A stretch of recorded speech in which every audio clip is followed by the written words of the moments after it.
I froze, not because of the words she said, exactly, but because of the way she said them, slow, deliberate, almost teasing like she knew exactly what she was doing. I didn't hire you for your skills alone, she said. And just like that, the world narrowed down to the curve of her smile, the way her eyes lingered a second too long on mine. I had walked into the office that morning thinking I was just another intern, someone invisible, background noise. But she, Ms. Evelyn Hart, had a way of making invisibility feel impossible. Mid-40s, impeccably dressed, sharp as a tack. But there was softness, too, hidden in the corners of her laughter, in the way she tucked her hair behind her ear when she was nervous. I caught myself staring and immediately scolded myself. Too late. She noticed. Of course she noticed. The office smelled faintly of coffee and lavender, a strange combination that somehow suited her. She leaned against the edge of her desk, arms crossed, one eyebrow arched, and I could feel the tension in the room thicken. My hands itched to do something, say something, but all that came out was a dry cough. I tried to focus on the spreadsheet in front of me, on the task she'd given me, but my mind kept circling back to her. The subtle curve of her lips when she smiled an email, the way her fingers hovered over her mug like she didn't want to let go of it too quickly. It was ridiculous. I was ridiculous. And maybe that was why it mattered. She leaned closer, her perfume brushing my senses, warm and slightly intoxicating. "Don't think I don't notice you," she said quietly, almost conspiratorially, and my chest tightened. Notice me? I wasn't supposed to matter yet, wasn't supposed to exist outside of a task list. And still, there she was, tilting her head, letting her gaze linger, letting me linger there. There was an awkward pause, filled with the kind of quiet that hums with possibility. She adjusted the cuff of her sleeve and then, almost imperceptibly, looked down at her watch, then back at me. I swallowed. Did she want me to say something? Did she even notice my hesitation, my heartbeat skipping in ways I'd never admit out loud? A laugh bubbled out of her, soft, not mocking, just real, and it loosed. I turned toward her, and our eyes met. A flicker, a question, a tension that neither of us broke. Her lips quirked into that half-smile again, the one that promised danger and warmth all at once. My heart thrummed. Something was coming, something we weren't ready for, and I had no idea if I wanted to run or lean in.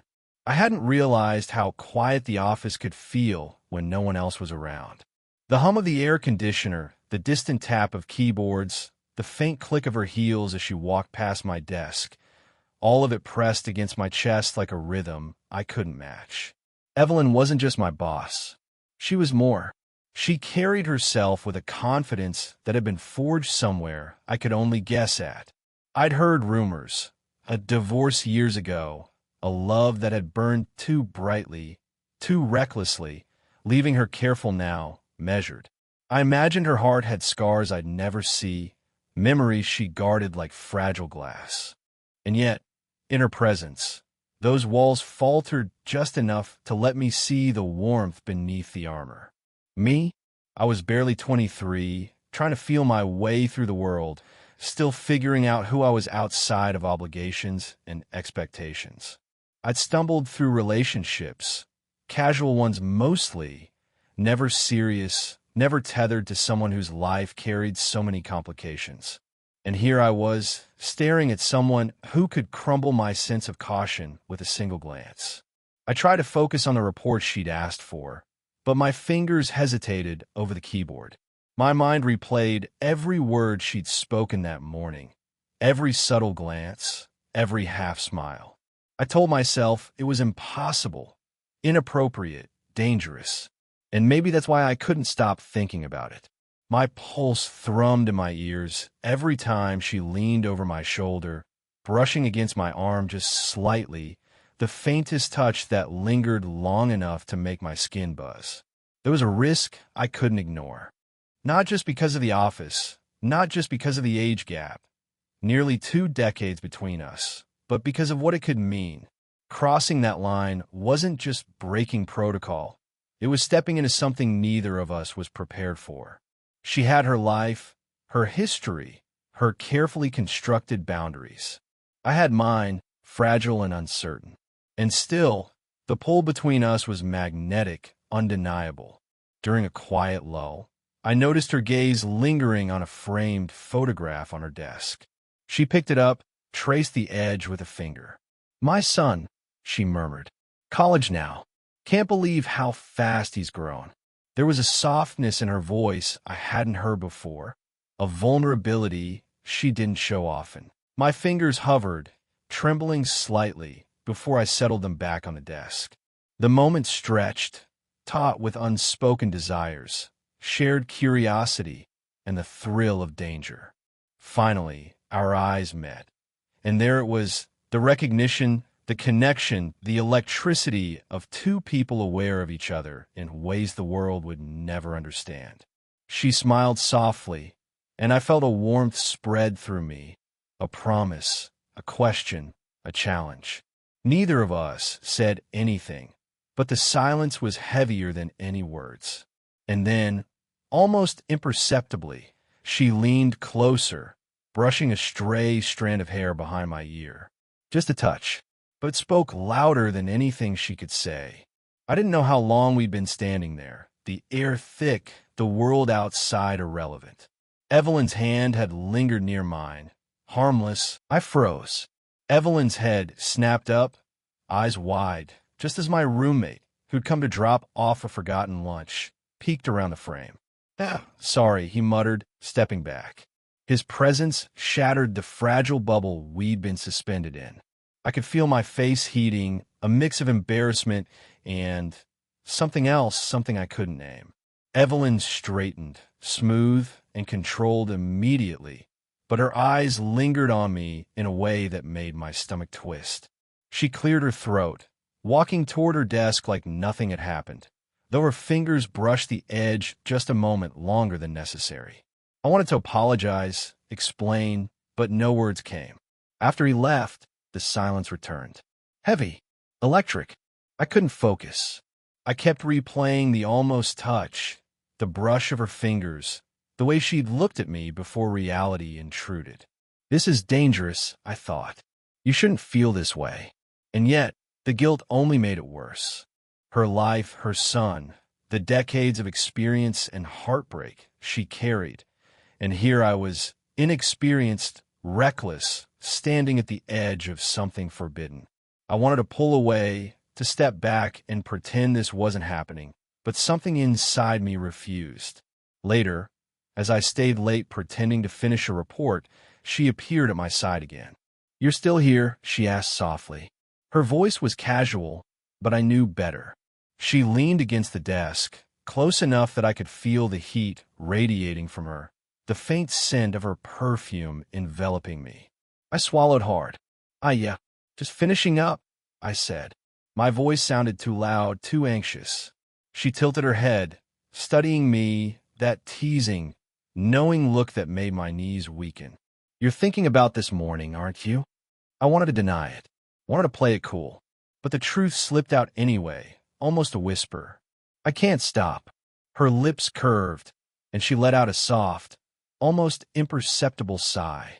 "Neither can I," she admitted, and my chest tightened.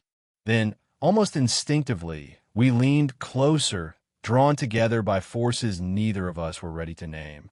Our eyes locked. The space between us was electric, trembling with possibility. And then she pulled back, just slightly, as if to remind herself of the line we shouldn't cross. I wanted to reach for her again. I wanted to say something that would erase the distance. But the tension, the risk, the guilt, the thrill kept us suspended in that moment, poised on the edge of something we weren't supposed to feel. A soft knock at the office door startled us both. Evelyn's head jerked toward it. My heart lurched. Whoever it was, whoever it might be, had the power to change everything. And yet, as our eyes met once more, neither of us looked away. I couldn't focus. Every glance, every word from Evelyn felt like a spark hovering dangerously close to fire. She was talking about a new project, deadlines, strategies, but I wasn't hearing her. My mind kept replaying the small things. The way she'd brushed a hand against mine yesterday, the tilt of her head when she looked at me, the warmth of her presence that made everything else fade. And then it happened. One of the younger interns, someone I barely knew, laughed at a joke she made. I noticed the way her eyes flicked toward him, a spark of amusement lighting her face. I should have been indifferent, professional even, but a sharp pang of something, jealousy, possessiveness, desire, twisted my chest. I caught myself staring too long, my fingers tightening on the edge of my desk. Evelyn noticed. I could feel her eyes on me, measuring, teasing, weighing.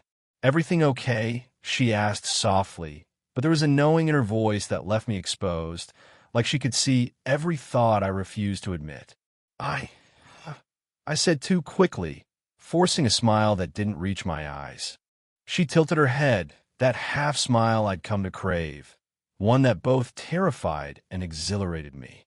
"You're distracted," she said, and there it was, the truth, spoken in a whisper, but heavier than any accusation. I opened my mouth, but nothing came out. How could I explain? How could I articulate the pull I felt toward her, the way my pulse skipped at the smallest touch, the way I felt alive and fragile all at once? I wanted to reach for her.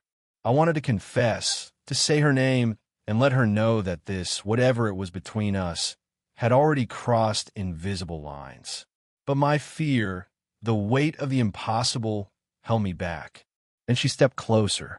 The air between us was thin, almost vibrating, charged with everything we hadn't said.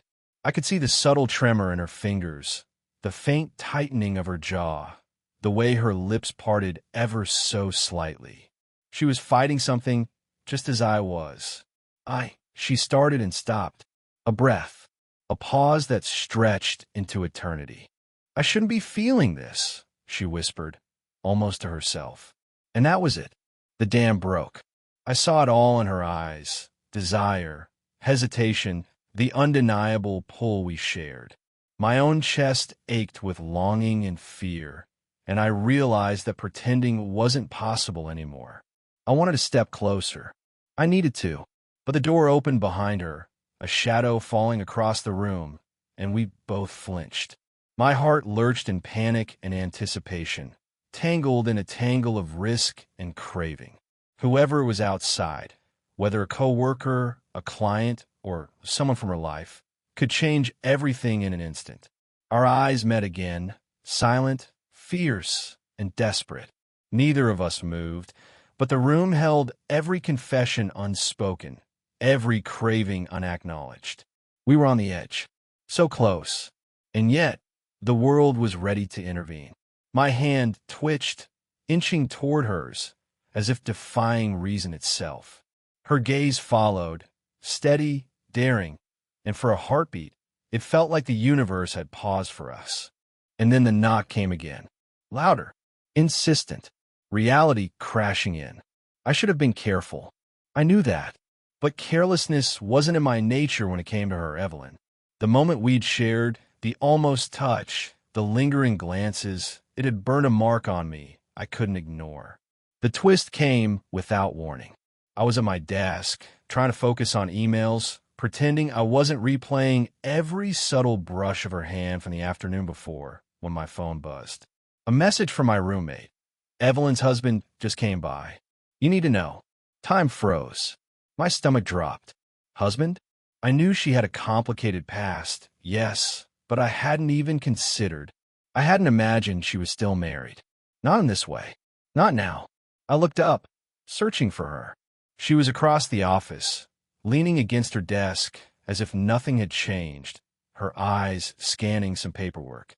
But the tension was there. I could feel it even from here. Something had shifted in her posture, in the faint tightening around her lips. The world I'd imagined, a slow, careful connection, a flirtation suspended in private space, suddenly felt fragile, impossible. Every glance now carried risk. Every movement felt exposed. My heart thudded against my ribs.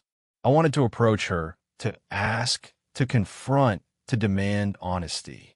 But my voice caught in my throat. Fear mixed with desire, guilt with longing. I couldn't breathe normally, couldn't focus. The universe had thrown a curveball I hadn't anticipated. Then she looked up, catching my gaze. There was that same spark, dangerous, teasing, almost impossible. But behind it was something new, a shadow of worry, a glimmer of guilt. She knew. She knew that her world and mine were suddenly entangled in ways neither of us could control. I took a hesitant step forward. Evelyn.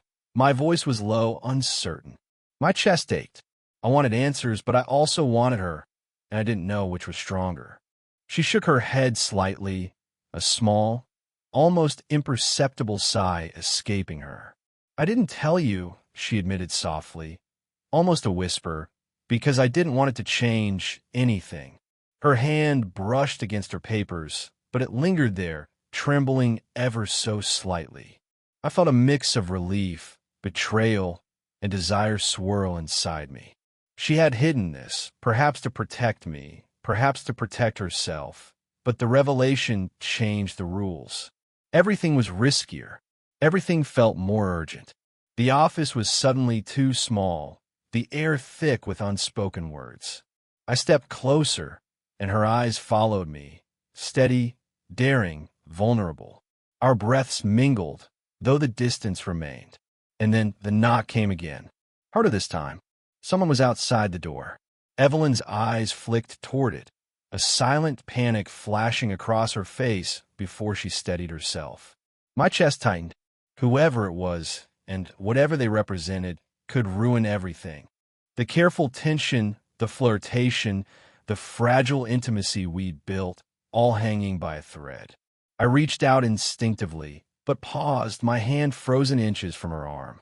Our eyes locked, heavy with everything unspoken, desire, fear, longing, and a dangerous, thrilling uncertainty. The door handle turned. The door clicked open, and time slowed. Evelyn's husband, I'd barely even imagined him, stood there. For a moment, the room seemed too small, the air too heavy, and I wanted to disappear, to melt into the shadows and pretend none of this had ever happened. Her hand shot out, resting lightly on my arm, grounding me.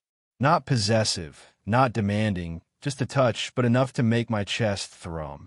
She didn't move toward him, didn't even flinch. She stood steady, calm, and in that calm was something I hadn't fully understood until now. Courage. I started, but Evelyn held up a hand, eyes locking with mine. Her gaze said what words never could. Stay. Don't leave. Not now. He spoke first, his tone polite but firm. Evelyn, we need to talk. And just like that, the world shifted again. I should have stepped back. I should have stayed out of it. But I didn't. Instead, I stayed. And in that decision, I felt a strange exhilaration, a mixture of fear and certainty I couldn't explain. She turned toward him, sighing softly. We've already talked, she said, her voice low measured. Then she glanced at me, the tiniest flicker of apology in her eyes, as if saying, I didn't mean for you to be caught in this. I wanted to speak, to defend, to explain myself, but my voice caught in my throat. Words were useless here. All I could do was look at her, let my presence be enough, let her see that I wasn't going anywhere, not if she didn't want me to. Her husband hesitated, his gaze flicking between us. And in that pause, the tension between Evelyn and me, the weeks of stolen glances, quiet touches, unspoken longing, seemed to compress into a single, suspended heartbeat. Then she did something unexpected. She stepped closer to me, close enough that I could feel her warmth, close enough that the subtle brush of our arms sent electricity through me. Not a declaration, not yet, but enough. Enough to let me know she had chosen, in her own way, to stand with me, if only silently. I swallowed, my pulse still racing. I wanted to reach for her, to finally close the distance that had tormented me for weeks, but I didn't. Not yet. Not in front of him. Her eyes met mine again, steady, fearless, vulnerable. I understood her now, understood the weight she carried, the risks she faced, and the truth of what we felt. It wasn't perfect. It wasn't simple, but it was ours, fragile and human. And then, as her husband finally turned and left, shutting the door behind him, the world seemed to exhale with us. We were alone again, quiet, electric, and yet something lingered in the space between us, unspoken but undeniable, a promise, a question, a beginning. I reached out, finally, just to touch her hand, and in that touch, tentative, trembling, human, I felt everything that had brought us here. But what came next? Will we lean in or step back? The answer hovered in the air, as heavy and tantalizing as the silence that followed. The office was quiet. Afternoon sunlight spilled through the blinds, painting stripes across the floor. I sat across from her, both of us leaning into the fragile calm that followed the storm of the last few days. For the first time in weeks, it felt like we could breathe without fear of interruption, without the weight of risk pressing down on us. Evelyn looked up from her paperwork, a soft smile tugging at the corner of her lips. "You stayed," she said, almost like a question. "I did," I reply, my voice low, steady. "I didn't want to run away from this. From you." Her eyes softened, and for a moment, the world outside ceased to exist. There were no deadlines, no judgments, no impossibilities. Only us, two people who had found something rare in each other, fragile but undeniable. I wasn't sure you'd stay," she admitted. Her fingers brushed against mine on the desk, tentative, seeking reassurance. After everything, I knew I had to," I said, letting my hand cover hers. Warmth spread through me at the contact, a simple gesture that felt like a promise. "You're worth it, Evelyn. Every complicated, messy, beautiful part of you." She laughed softly, a sound that held relief and something deeper, a quiet surrender. "And you," she said, squeezing my hand, "are reckless enough to survive me." We leaned back, just sitting there, letting the silence wrap around us. It was a peaceful kind of intimacy, the kind that doesn't need words to be profound. In that moment, I realized how much we had grown together, not just drawn together by desire, but by understanding, patience, and a willingness to face the impossible. I thought of all the stolen glances, the almost confessions, the tension that had made every day feel alive. I thought of the fear, the hesitation, the moments we'd resisted and the moments we'd given in. And I knew that this, whatever came next, was real, messy, human, perfectly imperfect. Finally, she leaned forward, resting her forehead against mine. Our breaths mingled, slow, calm, deliberate. "So now what?" she whispered. "Now," I said, letting my hand trace the back of hers. "We figure it out. Together." A quiet laugh escaped her, and she squeezed my hand once more. "Together," she echoed, as if testing the word, tasting it for the first time. The sun shifted, casting a golden glow across her face. I couldn't stop staring at her eyes, her smile, the lines that told stories of pain and love and resilience. I wanted to memorize everything about her, not to possess, but to honor the journey that had brought us here. And as we sat there, hand in hand, I felt hope. Not perfect hope, not easy hope, but real hope. The kind that comes after struggle, after risk, after choosing someone anyway, despite the consequences. We didn't know exactly what the future would hold, but in that quiet moment, we both understood something essential. Whatever came next, we would face it together. Did you enjoy the story? If this slow burn romance moved you, don't forget to like, comment, and subscribe. I'd love to hear what kind of stories you want to see next.